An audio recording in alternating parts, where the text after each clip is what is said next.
इस interesting question में हमें गिवन है एक एपी 11, 8, 5, 2 सो ऑन और हमें फाइंड करना है कि इस एपी में आगे जाकर -150 ये एक टर्म होगी या नहीं। तो यूजुअली हम क्वेश्चंस में फाइंड कर रहे होते हैं 10th टर्म 20th टर्म। यहाँ पर हमें फाइंड करना है कि -150 एक पर्टिकुलर टर्म है या नहीं।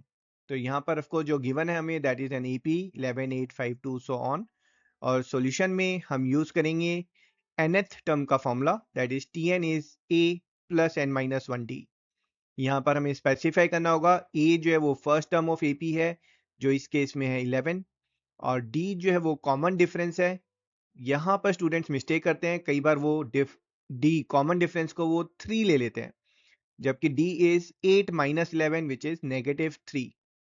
और यहाँ पर इसमें फाइंड करने के लिए -150 एक टर्म है या नहीं हम अज्यूम करके चलते हैं कि मान लो -150 इस एपी में एक टर्म है।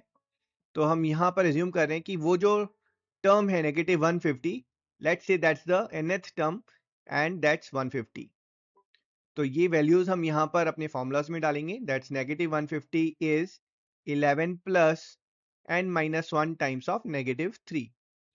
अब ये यहां पर हम इसको सॉल्व करेंगे और सॉल्व करके अगर हमारे पास n की इंटीग्रल वैल्यू आ जाती है नेचुरल वैल्यू तो -150 जो है वो इस सीरीज का एक पार्ट होगा।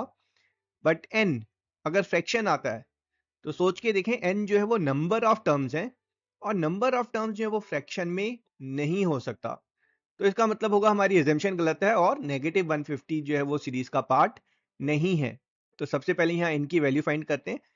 11 हम LHS में ले जाएंगे तो -161 is n minus 1 times -3।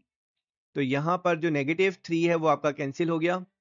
n minus 1 जो है वो 161 divided by 3 which is nothing but 53.67 और n माइनस 1 अगर 53.67 है तो n दैट विल बी 54.67।